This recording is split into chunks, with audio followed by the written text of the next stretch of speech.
గోవింద గోవింద గోవింద గోవింద.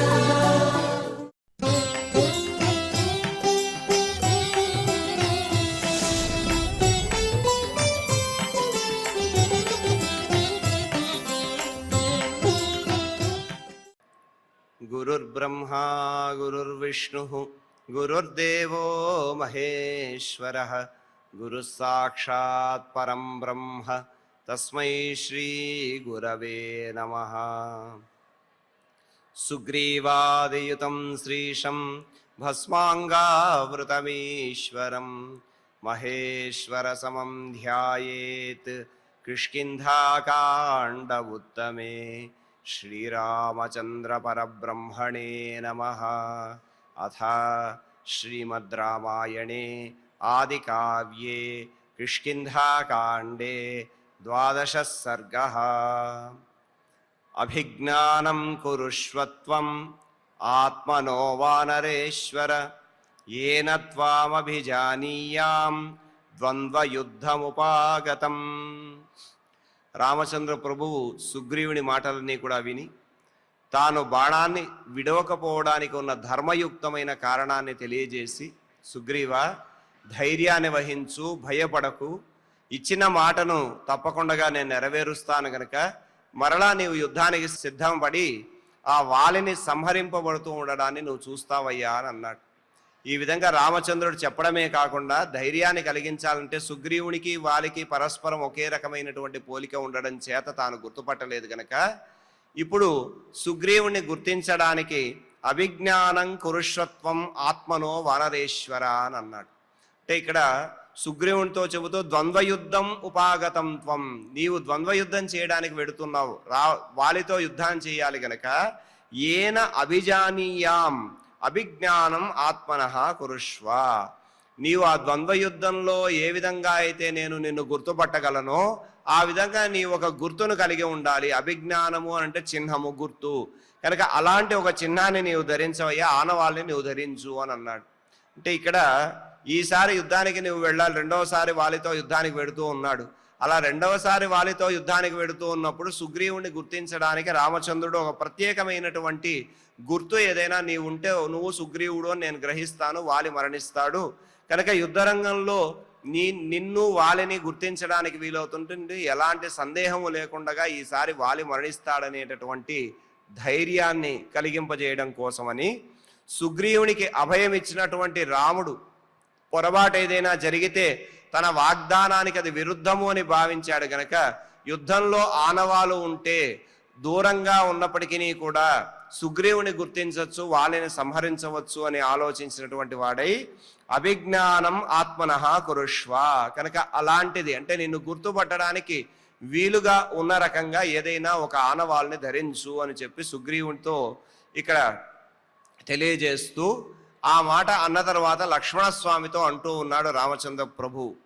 గజపుష్పీమిమాం ఫుల్లాం ఉత్పాట్య శుభలక్షణాం కురు లక్ష్మణ కంఠేస్య సుగ్రీవస్య మహాత్మనః.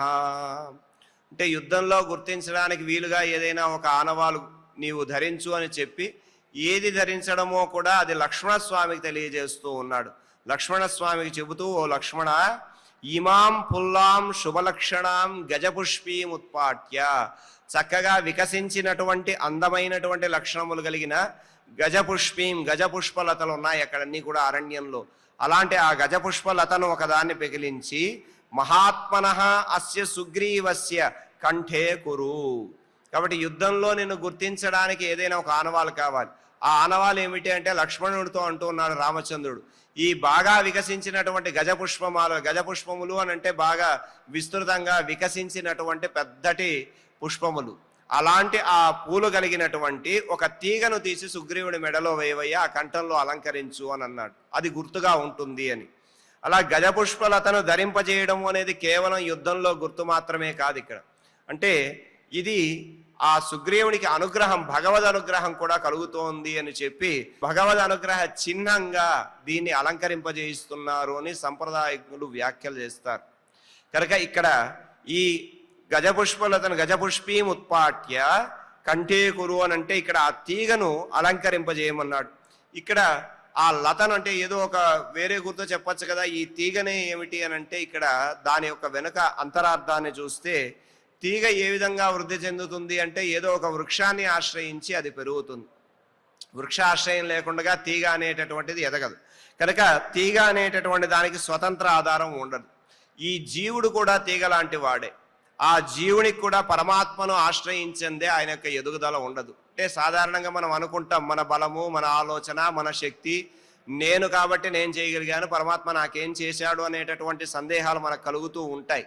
ఎందుకంటే మనం అట్లా ఉన్నటువంటి అపారమైనటువంటి బలం మన నాది అనేటటువంటి నా అనే అహంకారం, అహము అంటే నేను, అహంకారము అంటే నేను అనేటటువంటి భావన. ఆ నేను అనేటటువంటి భావన ఉన్నంత వరకు కూడా మనలో ఉన్నటువంటి శక్తికి ప్రాణమునకు కారకుడైనటువంటి వాడు ఒకడు ఉన్నాడనే భావన మనలో కలగదు. ఇది మనకు భాగవతంలో గజేంద్ర మోక్షం చాలా చక్కగా చెబుతుంది. ఆ గజేంద్ర మోక్షంలో గజేంద్రుడు 1000 సంవత్సరాలు పోరాటం చేశాడు. 1000 సంవత్సరాలు పోరాడినా తన బలాన్ని నమ్మినటువంటి వాడు తన బలాన్ని నమ్ముకొని 1000 సంవత్సరాలు యుద్ధం చేశాడు. మరి 1000 సంవత్సరాలు యుద్ధం చేసినా ఆ మొసలి దగ్గర నుంచి విడిపించుకోలేక అప్పుడు ఆయనకు పూర్వజన్మ స్మృతి కలిగి నీవే తప్పై తప్పరం వెరుగ మన్నింపదగుందీను నిన్ కావే ఈశ్వర అని ఆ శరణు కోరితే ఆ శరణు కోరినటువంటి ఆ విధానం చేత శరణాగతుడైనటువంటి గజేంద్రుని రక్షణ చేశాడు. కనుక మనము ఇక్కడ పరమాత్మను ఆశ్రయించకుండా స్వతంత్రంగా ఉండలేము అని అంటే నేనెందుకు ఉండలేను, నా బలం ఉంది, నా ఆలోచన ఉంది అనేటటువంటి అహంకారం మనల్ని అడ్డగిస్తుంది. ఆ అహంకారం తొలగినప్పుడే మనల్ని నడిపించేవాడు ఒకడు ఉన్నాడనే భావన మనకు కలుగుతుంది. కనుక పరమాత్మను ఆశ్రయించకుండా ఏ విధంగా అయితే వృక్షాన్ని ఆశ్రయించకుండా తీగ ఎదగదో పరమాత్మను ఆశ్రయించకుండా మనుగడ కూడా ఉండదు. కనుక ఇక్కడ అంతరార్థంగా ప్రబోధించేది ఏమిటంటే సుగ్రీవుని లతను అలంకరించడము అని అన్నారు. అంటే ఆ తీగను తీసి అలంకరించవయ్యా అన్నాడు రామచంద్ర ప్రభు. మరి ఆ తీగను అలంకరించడము అని అంటే అందులో కూడా గజపుష్పిమాల అన్నాడు, బాగా వికసించినటువంటి పుష్పాలు. వికాసము అనేటటువంటిది పరిపక్వమైనటువంటి భక్తికి నిదర్శనం. కనుక భక్తితో ఎవరైతే ఆశ్రయిస్తాడో అంటే సర్వజ్ఞుడైనటువంటి రామచంద్ర ప్రభువును సుగ్రీవుని గుర్తుపట్టడం కష్టమా? సర్వము తెలిసినటువంటి వాడు, సర్వాంతర్యామి అయినటువంటి వాడు పరమాత్మయే కదా రామచంద్రుడిగా వచ్చాడు.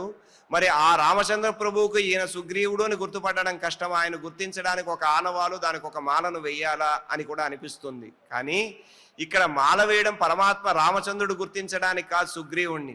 సుగ్రీవుడు రామచంద్రునికి సంబంధించిన వాడు అని తెలియజేయడం కోసం, అంటే పరమాత్మకు చెందినవాడు, ఈ జీవుడు పరమాత్మకు సంబంధించిన వాడు అని గుర్తు కోసమే తిలకాది ధారణముల చేత మనం ధరించడం కోసం కాదు, పరమాత్మకు సంబంధించిన వాడు అని తెలియజేయడం కోసం ఈ ధారణాదులన్నీ కూడా.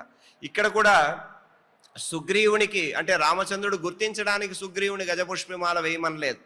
సుగ్రీవుడు రామచంద్రునికి సంబంధించిన వాడనేటటువంటి విషయం తెలియాలి. కనుక మొదటిసారి సుగ్రీవుడు యుద్ధానికి వెళ్ళాడు. మొదటిసారి యుద్ధంలో సుగ్రీవుడితో రామచంద్రుడు వెళ్ళాడు.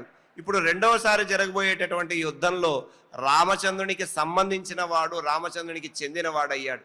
అంటే పరమాత్మకు దగ్గరగా ఉండడం ఒక స్థితి అయితే పరమాత్మకు సంబంధించినటువంటి వాడుగా ఉండడము అనేటటువంటిది ఉన్నతమైన స్థితి. కనుక ఈ రెండింటి మధ్య ఆంతర్యాన్ని తేడాన్ని తెలియజేసేటటువంటిదే గజపుష్పతిగా ఆ లత. కనుక ఈ రెండింటి మధ్య ఉండేటటువంటి స్థితిని అంటే కేవలం యుద్ధంలో గుర్తుకు మాత్రమే కాదయ్యా, ఇది పరమాత్మకు సంబంధించినటువంటి వాడు అనేటటువంటి భావన. అంటే సుగ్రీవుని యొక్క శరణాగతి చేత రామచంద్ర ప్రభువుకు దగ్గరైనటువంటి వాడు, రామచంద్రునికి సంబంధించిన వాడు అయ్యాడు. అలాగే జీవుడు కూడా పరమాత్మతో ఉన్నటువంటి సంబంధం చేత పరమాత్మకు సంబంధించినటువంటి వాడుగా ఆయన వ్యవహారం ఉండాలి అనేటటువంటి అంతరార్థాన్ని ఇక్కడ ఆ తీగ అనేటటువంటి దాన్ని ఆనవాలుగా ధరించడము అని చెప్పి సంప్రదాయంలో దీని విశేషణాన్ని చెబుతారు. ఈ విధంగా శరణాగతికి, భక్తికి, పరమాత్మకు చెందినవాడు అని చెప్పడానికి సంకేతంగా ఈ గజపుష్పమాలను ధరింపచేయడము అనేటటువంటి విషయాన్ని చెబుతూ ఇక్కడ తతో గిరితటే జాతాం ఉత్పాట్య కుసుమాకులాం లక్ష్మణో గజపుష్పీం తాం తస్య కంఠే వ్యసర్జయత్. కనుక రామచంద్ర ప్రభు అన్నాడు, ఏదైనా ఒక గుర్తును ధరించి వెళ్ళవయ్యా, అలా గుర్తు ధరించి వెళ్తే నిన్ను నేను గుర్తుపట్టడానికి వీలుగా ఉంటుంది, కనుక వాలి సంహరింపబడతాడు అని ఈ విధంగా ఒక గుర్తును ధరించు అని చెప్పడం చేత సుగ్రీవునికి కూడా ధైర్యం వస్తుంది. అంటే రెండవసారి యుద్ధానికి వెడుతున్నాడు వాలితో. మొదటిసారి యుద్ధానికి వెళ్ళాడు, దెబ్బలు తిని పరాభవించబడి పారిపోయి వచ్చాడు. కనుక రెండవసారి యుద్ధానికి వెళుతున్నప్పుడు రామచంద్ర ప్రభు యొక్క సహాయాన్ని పరాక్రమాన్ని విశ్వసించినటువంటి వాడు. రామచంద్రుడు మాట ఇచ్చాడు వాలిని సంహరిస్తానని. కనుక ఏదైనా గుర్తును ధరించు అని చెప్పినప్పుడు ఆయనకు విపరీతమైనటువంటి ఒక నమ్మకం ఏర్పడింది. రామచంద్ర ప్రభు తను రక్షిస్తాడనేటటువంటి నమ్మకం ఏర్పడింది. అందుకనే లక్ష్మణ స్వామితో చెప్పి ఆ యొక్క మాలను ధరింపజేస్తూ ఉన్నాడు. తతః అంటే రామచంద్రుడు ఈ విధంగా చెప్పగానే లక్ష్మణ గిరితటే జాతాం కుసుమాయుతాం తాం గజపుష్పీం ఉత్పాట్య, ఆ పర్వత చర్యల్లో చక్కగా వికసించిన పూలు కలిగిన ఆ తీగను ఒకదాన్ని, గజపుష్పముల తీగను ఒకదాన్ని తీసుకొని తస్య కంటే వ్యసర్జయతు, సుగ్రీవుని కంఠమునందు అలంకరించాడు, సుగ్రీవుని కంఠంలో వేశాడు. ఆ విధంగా ఆ తీగను వేశాడు. అంటే ఇక్కడ మిత్రధర్మాన్ని తెలిసినటువంటి రామచంద్ర ప్రభు, శరణాగతుడైనటువంటి సుగ్రీవుడు, అంటే మిత్రునికి ఏ రకమైనటువంటి ప్రమాదం కూడా కలగకూడదు. గతంలో చెప్పాడు, తాను బాణాన్ని విడడం ద్వారా జరగరానిది జరిగితే అది సుగ్రీవునికి హాని కలుగజేస్తే అది అపవాద కింద మిగులుతుందయ్యా, కనుక శరణు కోరినటువంటి వాడు నేను రక్షించాలి అని లక్ష్మణుని ద్వారా గజపుష్పమాలను కంఠమునందు అలంకరింపజేస్తూ ఉన్నాడు. ఈ విధంగా మొదటి యుద్ధంలో ఓడిపోయినటువంటి సుగ్రీవునికి ఇప్పుడు ఈ గజపుష్పమాలను ధరింపజేయడం వల్ల రామచంద్రుని సహాయము, రామచంద్రుని పరాక్రమం తనకు తోడుగా ఉందనేటటువంటి విశ్వాసం కూడా కలుగుతుంది. ఇక్కడ స్వయంగా రామచంద్రుడు అలంకరించలేదు, లక్ష్మణస్వామి చేత అలంకరింపజేశాడు. దీని వెనుక విస్తారమైనటువంటి అంతరార్థాన్ని చెబుతూ అక్కడ ఒక మాట అంటారు, భగవత్ కైంకర్య నిష్ట కలిగినటువంటి భాగవతోత్తముడు లక్ష్మణుడు.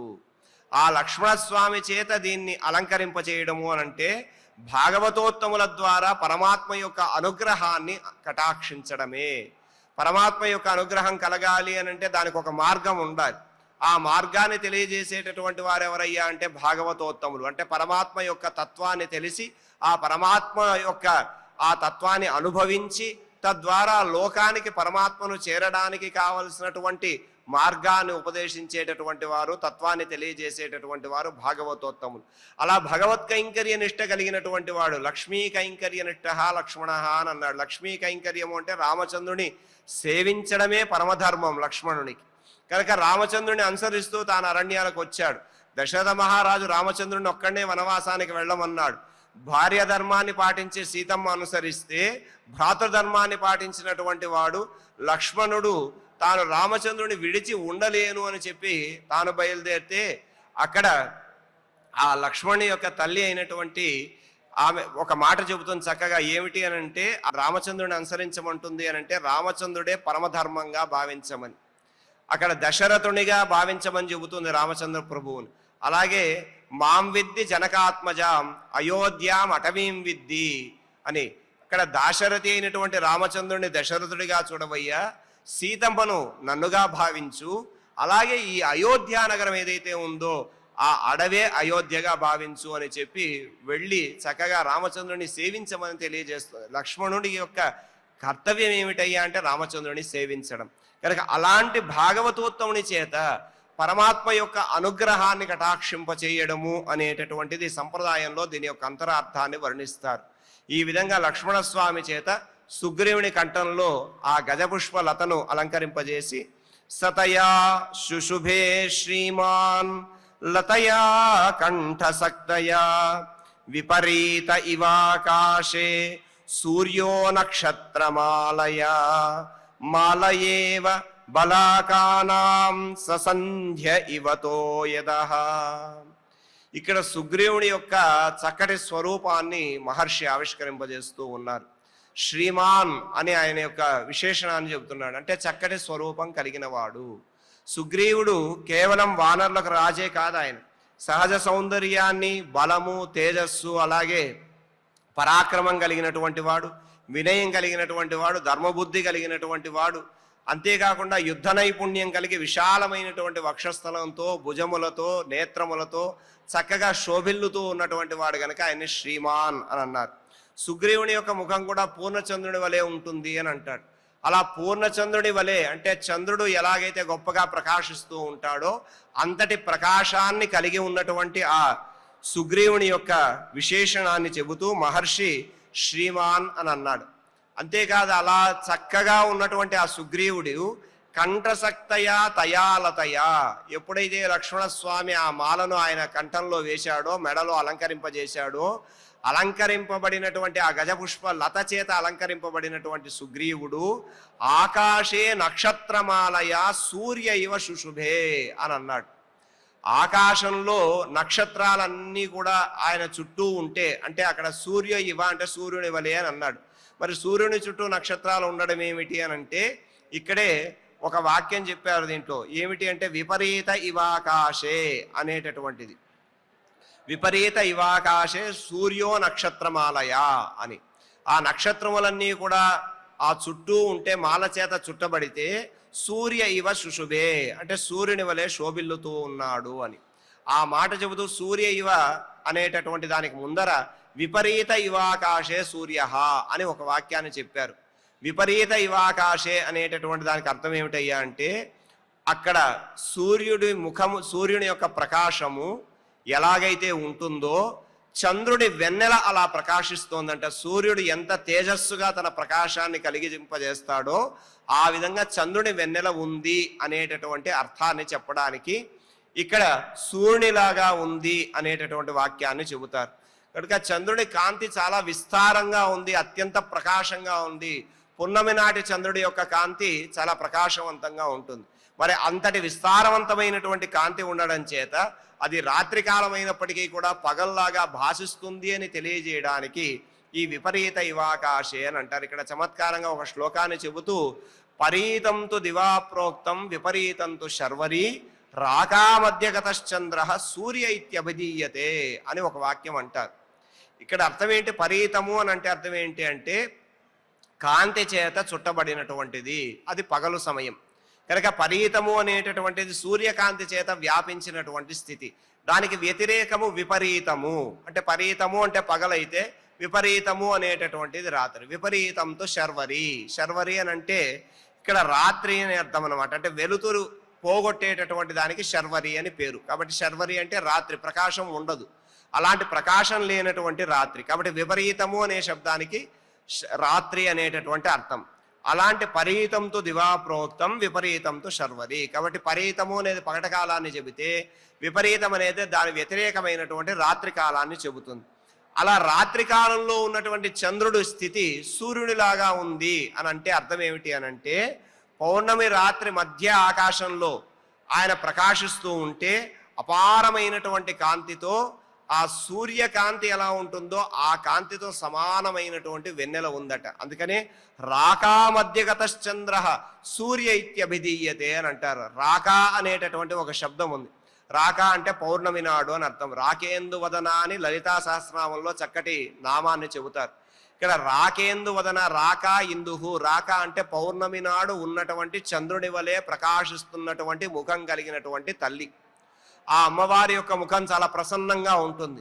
ఆ ప్రసన్నమైనటువంటి ముఖాన్ని దర్శించడం చేత, ఎందుకంటే 16 కళలు కలిగినటువంటి చంద్రుడు ఆ పున్నమి నాడు తన యొక్క షోడశ కళలతోనూ ప్రకాశిస్తూ ఉంటాడు. అందుకని అధికమైనటువంటి కాంతి ఉంటుంది. అలాగే అమ్మవారు కూడా షోడశ కళా స్వరూపిణి. ఈ 16 కళలతో పరిపూర్ణంగా ప్రకాశించేటటువంటి తల్లి, ప్రసన్నమైనటువంటి ముఖంతో భక్తులను అనుగ్రహింపజేసేటటువంటిది, నతజన వాంఛిత పూరణి, కోరినటువంటి కామ్యములను తీర్చేటటువంటి అమ్మవారు కనుక రాకేందు వదన అని అమ్మవారిని స్తుతిస్తారు. కనుక పున్నమి నాడు ఆ అమ్మవారి యొక్క దర్శనం భక్తులకు ఆనందాన్ని, అనుగ్రహాన్ని కటాక్షింపజేస్తుంది అని అంటారు. అలా రాకా మధ్యగతశ్చంద్ర అని అంటే పున్నమి నాటి యొక్క చంద్రుడి వెన్నెల ఏ విధంగా ఉందయ్యానంటే సూర్య ఇత్యభిధీయతే. రాత్రిపూట ఆకాశంలో మధ్యలో చంద్రుడు ఉండి ప్రకాశిస్తూ ఉంటే అది సూర్యుడిలాగా ఉంది అని అన్నారు. కనుక చంద్రుని యొక్క కాంతి పగలు సూర్యుని కాంతితో సమానంగా పోలుస్తూ, పున్నమి చంద్రుని యొక్క వెన్నెల కాంతి పగల్లా ఉంది అనేటటువంటి కవి భావాన్ని ఇక్కడ విపరీత ఇవాకాశే సూర్య అనే వాక్యం చేత చెప్పారు. సుగ్రీవుడు కూడా అలా భాషిస్తూ ఉన్నాడు. లక్ష్మణస్వామి వేసినటువంటి ఆ గజపుష్పమాల చేత ఆకాశం మధ్యలో రాత్రిపూట పున్నమి నాడు చంద్రుడు ప్రకాశిస్తూ ఉంటే ఎలాగా ఉంటాడో, అలాగా నక్షత్ర వరుసల చేత చుట్టబడినటువంటి విస్తృతమైన కాంతి కలిగినటువంటి చంద్రుడిలాగా, పున్నమి చంద్రుడిలాగా గజపుష్పమాలను ధరించినటువంటి సుగ్రీవుడు, ఆయన సూర్యకుమారుడు. సూర్యకుమారుడైనటువంటి సుగ్రీవుడు సూర్యప్రకాశంతో ప్రకాశిస్తూ ఉన్నాడు అనేటటువంటి అర్థాన్ని ఇక్కడ చెప్పడానికి మహర్షి ఈ వాక్యాన్ని వాడాడు. అలాగే ఆయన ఇంకొక వాక్యాన్ని కూడా చెప్పాడు. సుగ్రీవుడు మాలయేవ బలాకానాం ససంధ్యైవ తోయదః. వాలి చేత దెబ్బలు తిన్నటువంటి వాడు రక్తమంతా కూడా కారిపోతోంది, శరీరం అంతా కూడా ఎర్రగా ఉంది. అలా ఎర్రగా ఉన్నటువంటి ఆ సుగ్రీవుని యొక్క శరీరము, ఆయన సహజంగానే బంగారము శరీర ఛాయ కలిగినటువంటి వాడు. ఆయన యొక్క శరీర వర్ణం బంగారు రంగులో ఉంటుంది.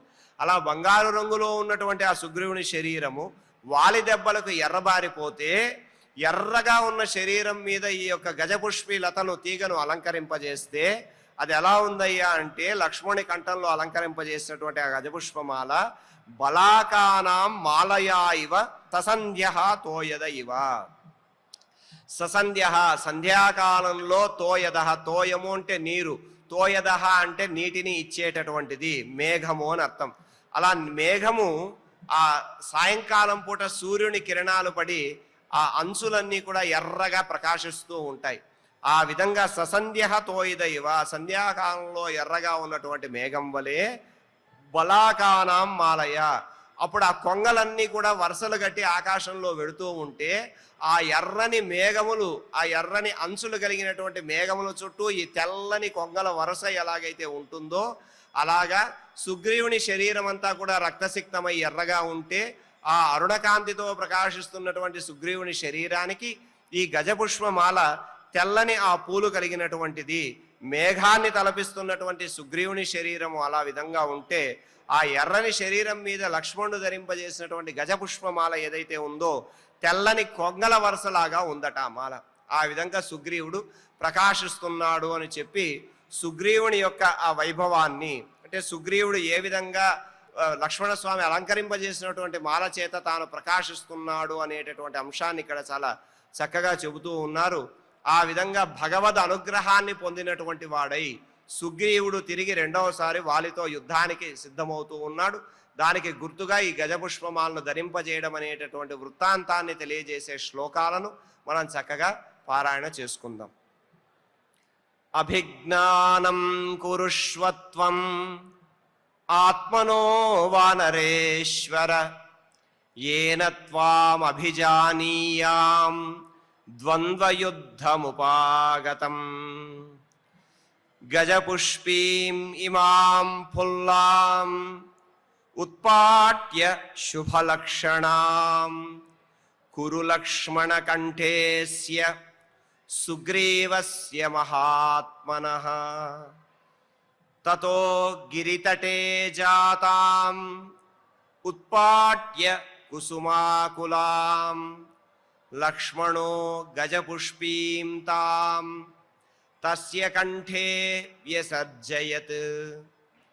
సతయా శుశుభే శ్రీమాన్ లతయా కంఠసక్తయా విపరీత ఇవాకాశే సూర్యో నక్షత్రమాలయా. మాలయేవ బలాకానాం ససంధ్య ఇవ తోయదః. ఇతి శ్రీమద్ రామాయణే ఆదికావ్యే కిష్కింధాకాండే ద్వాదశే సర్గే 4 శ్లోకాః. ఈ విధంగా రామచంద్రుని యొక్క పరిపూర్ణమైన అనుగ్రహాన్ని పొందిన సుగ్రీవుని స్థితిని తెలియజేసేటటువంటి శ్లోకాలు చక్కగా పారాయణ చేసుకుందాం. ఈ కార్యక్రమాన్ని క్షమాప్రార్థనాలతో మంగళాంతంగా పరిపూర్ణం చేసుకుందాం. యదక్షరపదభ్రష్టం మాత్రాహీనం చ యద్భవేత్ తత్సర్వం క్షమ్యతాం దేవ నారాయణ నమోస్తుతే. కాయేన వాచా మనసేంద్రియైర్వా బుద్ధ్యాత్మనా వా ప్రకృతే స్వభావాత్ కరోమి యద్యత్ సకలం పరస్మై నారాయణాయేతి సమర్పయామి. శ్రియకాంతాయ కళ్యాణనిధయే నిధయేర్తినాం శ్రీవేంకటనివాసాయ శ్రీనివాసాయ మంగళం.